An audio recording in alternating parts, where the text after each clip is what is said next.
Yeah, right? exactly. But what's the deal with the Cuban soil in Ybor City? Yes, so La Casa de Pedroso, Jose Marti Park. You can look up Jose Marti Park or Casa de Pedroso. When Jose Marti was in Ybor City, he was drumming up the revolution here, getting funds. He actually raised more money here than anywhere else. And he also recruited a lot of soldiers that came from Ybor City to fight for the Cuban Revolution. And that's the park right up there. Fascinating. Yeah. Isla Cuba. Isla de Cuba, yeah, a little bit higher. These two actually, that's the entrance right there, and then that's inside of it. Cuba without a passport. That's it, perfect. Boom, there it is. So when the actually Jose Marti, when he came here, he gave a couple speeches around town, and two Spaniards one time when he was in the Cuban club poisoned his wine, and he spit it up. He almost died, and he realized like, dude, I gotta be more careful while I'm here. He forgot that there was a lot of Spaniards in the area. So he decided, well, from now on, I'm just going to like take every dollar I have and send it to Cuba for weapons and supplies, and I'm going to sleep on the streets. I'll just hide in alleys and stuff like that. Until a family called the Pedroso family took him in. They decided, you can stay with us. They gave him everything he needed. They cooked his favorite meals. Roberto Pedroso would sit outside his bedroom with a shotgun across his lap, like, no, you're safe here. So eventually, when the revolution was successful, in 1953, way down the line, Batista, the former dictator of Cuba, he wanted to, turn that into a museum, like the Jackson House. He wanted to turn La Casa de Pedroso, which, if you look that up, it's probably a really old, ugly photo of an old house.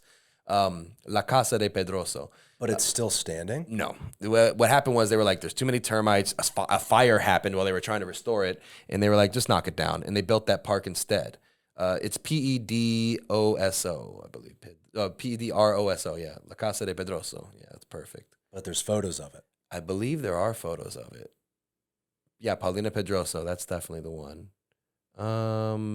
Might have to scroll down. Find one. Yeah, see, they turned it into a park. Okay, but, so this house sat on. It was right there where the park is. So they decided, knock the house down, build a park. And while they were building the park, the Pedroso family themselves signed the deed of the land over to the nation of Cuba.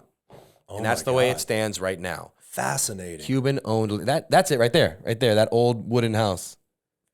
Wild, man. Look at that. So this goes deeper than just some cheeky little like, oh, yeah, it's a part of Cuba. No, they actually deeded the land. They have the deed of the land in Havana, Cuba. Oh, my gosh. USF has more information on it than I do, but that's where I got a lot of the information from. USF has a great archive section over there, and they helped me out quite a bit. Well, I was actually, I'm obviously fascinated with this stuff, Tampa history, culture, all this sort of stuff, and I've noticed that website. They have a history archive. They have incredible old photos on there. Incredible. I get a lot of my information.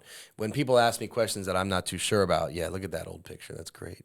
That's when I go to USF for most of my information. Do you know what happened after that? Was the United States like, yeah, that's not going to happen? So, no, they were fine because this is 1956. Cuba was our best friend back then. Batista, right. Cuba was like our little brother back then. But after Castro took power, he kind of turned his back on it.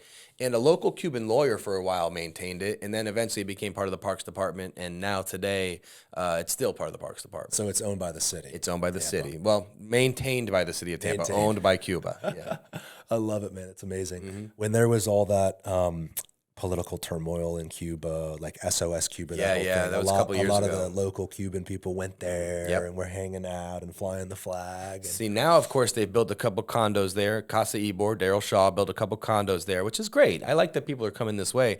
But the problem is most of the people moving this way don't know the rules, and they'll start throwing seeds off the back of their thing. And I got to remind everybody, if you're listening, do not feed the chickens of Ybor City. They got plenty of food around here. They eat the bugs, the worms, they eat cockroaches, and if you feed them, they start to kind of get a little too close to the humans.